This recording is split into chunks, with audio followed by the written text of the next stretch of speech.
In the year 1380, a brilliant young student at Oxford University named Nicholas was boarding at the house of John the carpenter, an older man with a wife of 18, Alison.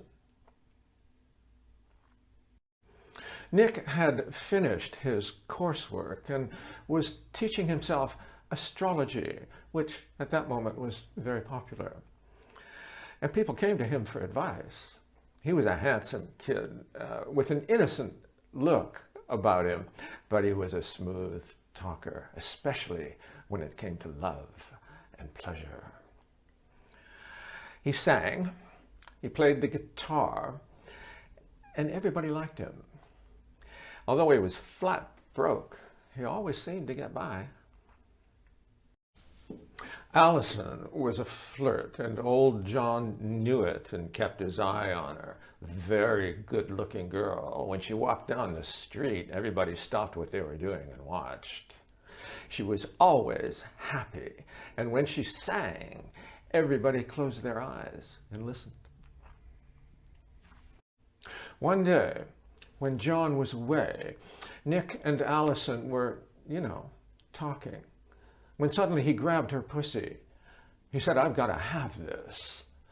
She jerked away, but he held her by the hips and ground his pelvis against hers. "Let's do it, I can't stand it. Get your hands off me or I'll scream rape." And what did Nick do? He wept. He begged. He pleaded. Until finally, she said, "Oh, all right, but not now. He'll kill me if he catches me. Tie it in a knot until the moment comes." Nick smiled and stroked her little thing, kissed her, and sang her a song. At church, a young sacristan, Absalom, was also in love with her. He too was handsome. Long, curly blonde hair that stood out like a fan, gray eyes, elegant clothes. When he took off the surplice, he was a dandy. He played the fiddle in bars, popular with the Oxford kids, and a ladies' man. He always chose the alehouses with the best-looking barmaids. Even so, he was very prudish, very straight-laced, a church boy, prissy. Loose language offended him, and farting, which to this day the English do for punctuation, offended him. He would do anything to win Alison, and she found his sincerity a little annoying. He went so far as to creep to her window, which was on the ground floor, in the middle of the night, and serenade her, which woke old John up. "Do you hear that?"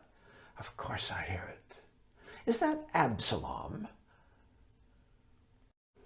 He sent her messages, sent her sweets, got his friends to tell her nice things about him. Very boring. He sent her money. She made a joke out of it, and everybody laughed at him. It was Nick she loved, and Nick had a plan. He stocked his room with food and drink and locked himself in there for a few days until John thought he must be dead. Finally, he broke the door down and found Nick in a trance. "I've had a vision," he said. "The stars have told me that the world will be destroyed by a second flood on Monday. We must prepare." John's humble common sense rebelled at this, but Nick seemed so persuaded, and he was the local astrologer, an authority on these things. And John, who was the kind of fool who would marry an 18-year-old, bought it, put it down to the darkness of the medieval mind. I mean, none of us would ever believe that the world was about to end. On Nick's instructions, John lay food and an axe in each of 3 tubs, one for Nick, one for Allison, one for himself, and hung them from the rafters where no one would see them. God wanted only these 3 to survive. When the waters rose, they would chop themselves free and float till the flood went down. But no talking when we're up there, said Nick. God wants us to pray silently. John nodded. And on Monday evening they climbed into their tubs. John closed his eyes to pray, and when he was snoring, the lovers stole down, got into bed, and enjoyed each other all night. An hour before dawn, the bells rang, and the monks began chanting.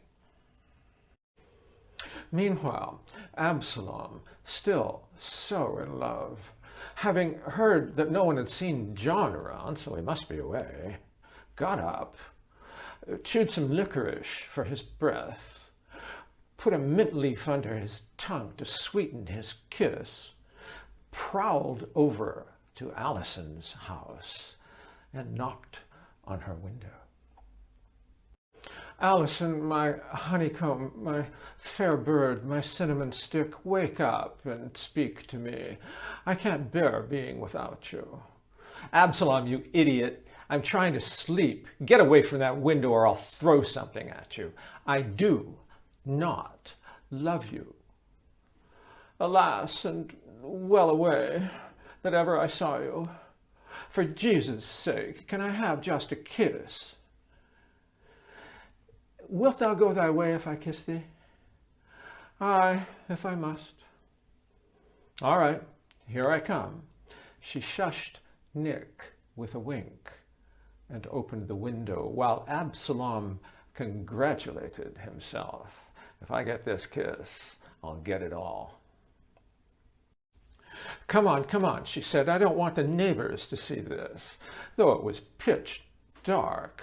And she hung out her, how shall I say, behind, spreading her cheeks with her hands to offer him her sphincter, the which he kissed deeply and with relish until he sensed something amiss. She didn't have a beard. Fie, he said. Alas, what have I done? He was not as pleased as another man might have been. Remember, he was prim and delicate in these matters. And when she slammed the window and he heard Nick laughing, he fell out of love faster than he could ever have thought possible, wiping at his mouth with sand, with straw, with sawdust, with his sleeves, and weeping. That was it for him, with all women, but especially her. Across the street, the blacksmith was already at work. Absalom went over. Hey, Absalom, what are you doing up this early? Tomcatting? Absalom smiled coldly. Could you lend me that red-hot poker in your forge? Sure.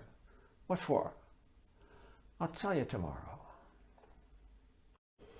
He took the poker back across the street and knocked on Allison's window.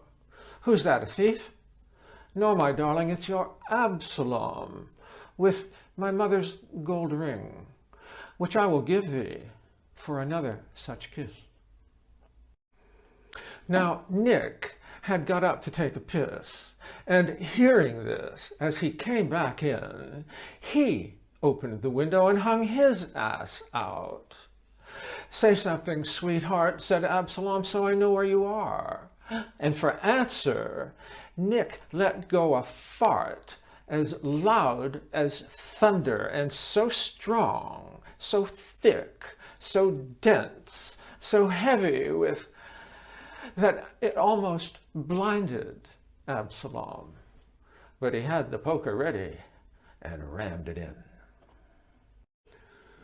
It was an eternal moment before Nick knew what had happened.